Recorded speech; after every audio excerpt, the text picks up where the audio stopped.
Mirësinë sipas aspektit kuranor kur bëhet haptazi dhe fshehurazi prej njeriu.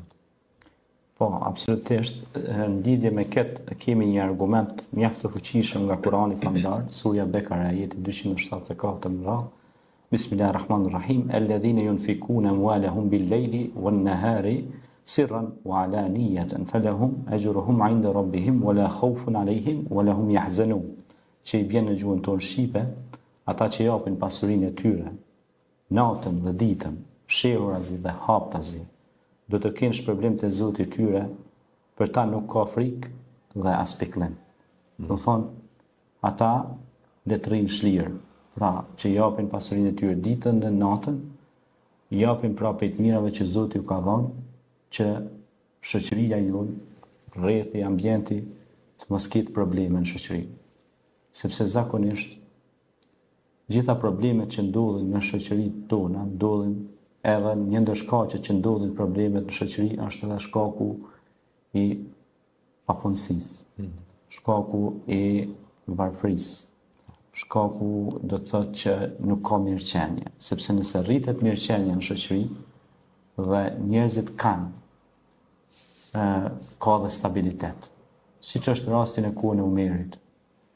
Umeri ibn Abdulazizit, i cili është dhe një libër ndërtuesi i civilizimit që të trinit, është një libër i bukur që cilin e kemi lexuar. Në kohën e tij është shumë interesant tani, ai ka dhënë shumë.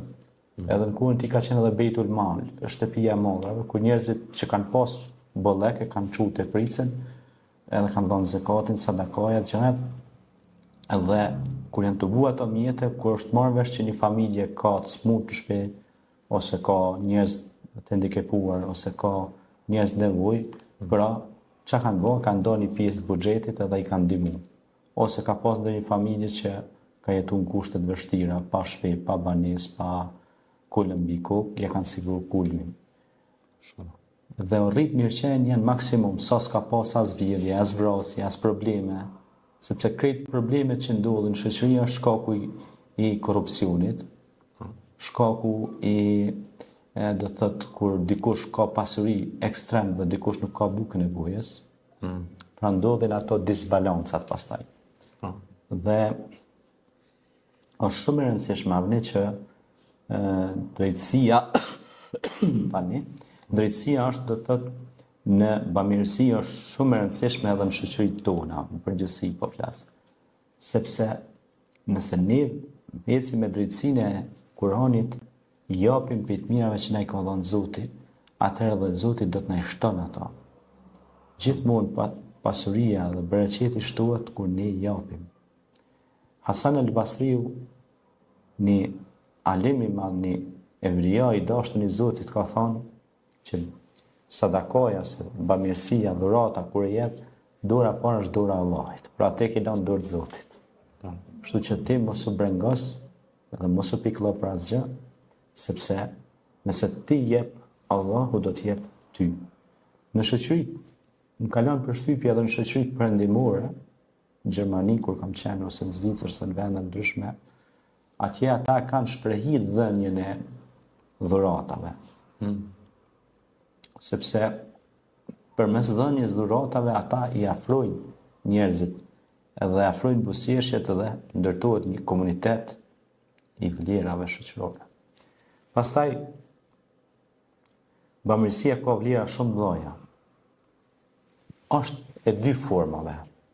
Është në fshehtësi, që thonë mos me pa dora dorë, po edhe është haptazi. Tash të dyja kanë mesazhin e vet. Pse?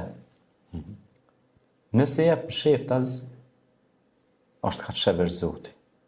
Dhe pa dyshim e ka shpërblimin shumë të madh. Mirë po nëse jep, pra që kjo msheftas është mes ti edhe Allahut. Nëse jep haptas, me sinqeritet kuptohet, është mes ti, Allahut dhe krijesave të Allahut. Mirë po, kjo haptas i ka atë marifetin e vet, ose atë mirësinë e vet. E ka sepse ka disa njerëz që i ka mashtruar dunjoja dhe janë hutu pas luksit kësaj bote dhe nuk mendojnë për të tjerët. Mendojnë vetëm për veten e vet. Kjo nuk është mirë, sepse rrit e ushqen egoizmin. Dhe rritja e egoizmit në shoqëritë tona pra shkakton pra efekt jo të mirë shoqëror. Rritja e bashkëpunimit komunitar mes njerëzve e rrit mirëqenien. Pastaj si e tregova për rastin e Omer ibn Abdulazizit, që mos të ikim kësaj ngjarje. Ai e rregulloi me çështjen e bamirësisë, e rregulloi pra krejt gjendjen e popullit të tij. Nuk kishte vrasje, nuk kishte vjedhje, nuk kishte probleme dhe edhe kofsht e egra e gërsina që ishin ujqrit nuk hanin më në turishtat ose në shtallat që i kishin pra baktin fshatarët, nuk i bënin më sulme ujqrit. Dhe çfarë ndodhi? Ai ja u çonte mbetjet në lartësira, në përbjeshk, ja u marronte vendin special, ata shkonin e dinin ku kanë ushqimin, me droj, me forma të mira, të shkonin edhe hanin ushqimin aty. Subhanallah. Dhe kur vdiq Omeri, ndodhi një gjë shumë interesante. Një egërsir, një kishte shku, kishte hangër baktin e një fshatari në shtallë, dhe jo që kishte hangër baktin aty, po i kishte dëmtu edhe të tjera, i kishte lanë çala. Se gërsina kur hina e s'di qa bën. Një për gërsia i ngjan pak, ka dhe njerëz që janë tegër. Si thonë të na, ty merë sa dush. Po mos badam. Po mos badam. A kupton ajo?